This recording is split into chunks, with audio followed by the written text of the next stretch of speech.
Day to everyone. First, let me introduce myself. I'm Kunawati Sarvaraju, student of MHRM. Today I'm going to present on my journal article review. The title of my journal is Prevalence of Accident Occurrence Among Scientific Laboratory Workers of Public University in Lebanon and the Impact of Safety Measures. In the next few slides, I'm going to present on synthesized article, what knowledge we can obtain from the selected article, and what can be investigated in future within the scope of the selected articles. Let us start with the first part of my journal article review. Synthesized article. The researcher reported that the accident occurrence is significantly among the lab workers, which is aligned with the Prasad Kandil study, which is evaluate the status of chemical lab, where the laboratory workers are face accident due to the hazard in their chemical lab. The researcher also observed that the major exposure route is the inhalation and the participant is suffer from the health problems. This proved that the participant is having health issues due to the chemical solvent.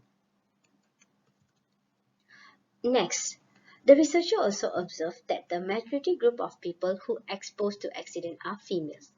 This study will really contrast with the study carried out by Smith in the occupational injury in America, where the male reported more work-related injuries.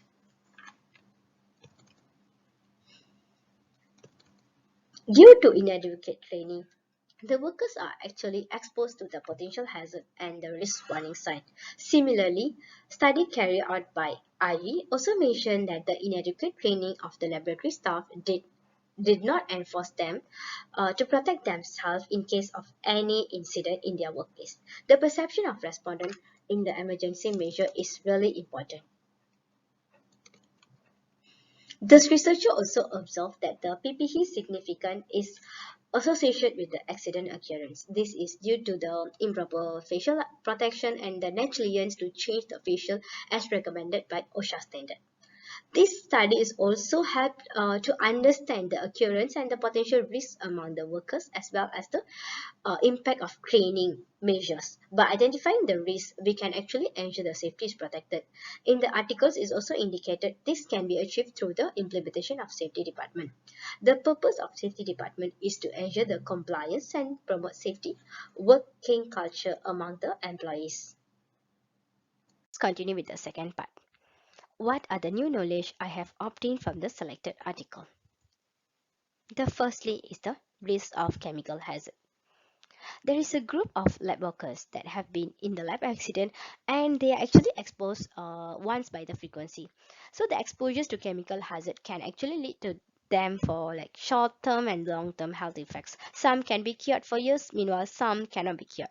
So the risk of chemical is based on duration, frequency and route of exposures, especially in this article they have actually indicated that it through the inhalation. So the lab employee retention is not high compared to other industries, so which shows the employee will stay longer in the organization. So when the employee are frequently exposed to chemical hazard, it will produce the adverse health effect.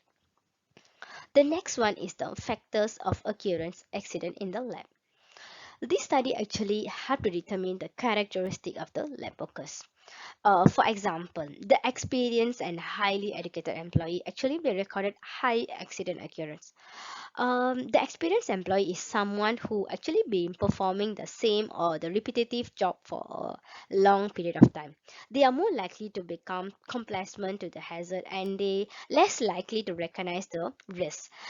They are actually more likely to take risks or maybe they can also will take the shortcuts in order to complete the task very quickly. So the availability of PPE, the maintenance of equipment is also a factor that result to the accident occurrence. As an example, the purchasing officer should actually check the availability of PPE and then you also have to have the up-to-date chemical inventory. Lastly is the control measures. There are few measures that have been implemented to ensure the safety and health in the laboratory, such as safety instruction, chemical hoods, and training. In this article, the training is ineffective because the training is not communicated to all the employees. So the training on the safety should be based on the type and then the effectiveness, the participation, and the awareness of the employees. So the management actually should actually do the risk assessment to create the awareness about the workplace hazard. The training actually they can record it and then store it in the public folder so that all the employees can view it, can able to train themselves, so it more like a high participation. And then as an employee we also should report all the injuries and accident, the near misses immediately. The reason we need to do it immediately is because we need to ensure the witness recall all the occurrence accurately. The workplace maintenance is also important role in preventing accident, as well as the laboratory should be maintained in terms of the facilities and equipment.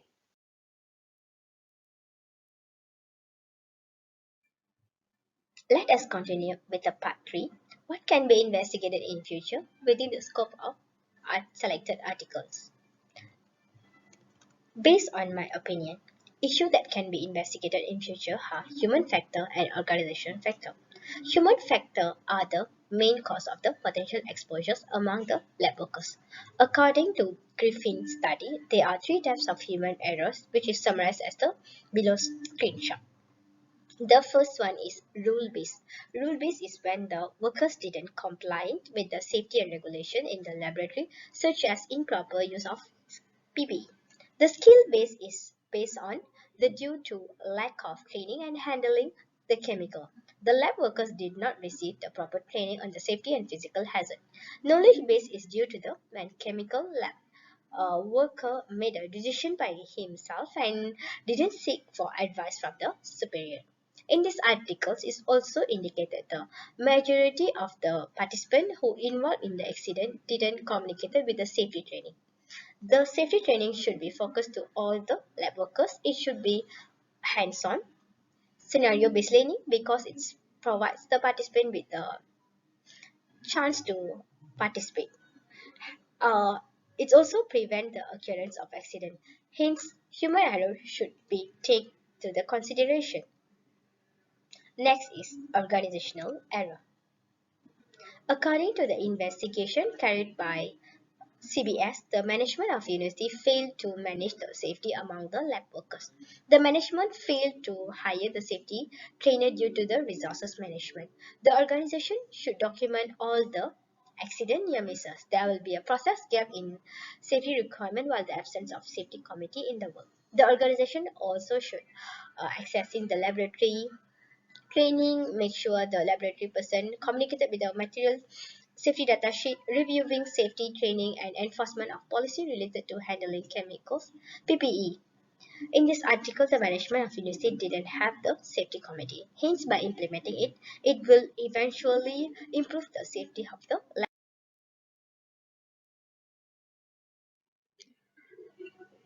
Based on the journal, I actually able to view the issue related that happened in Malaysia.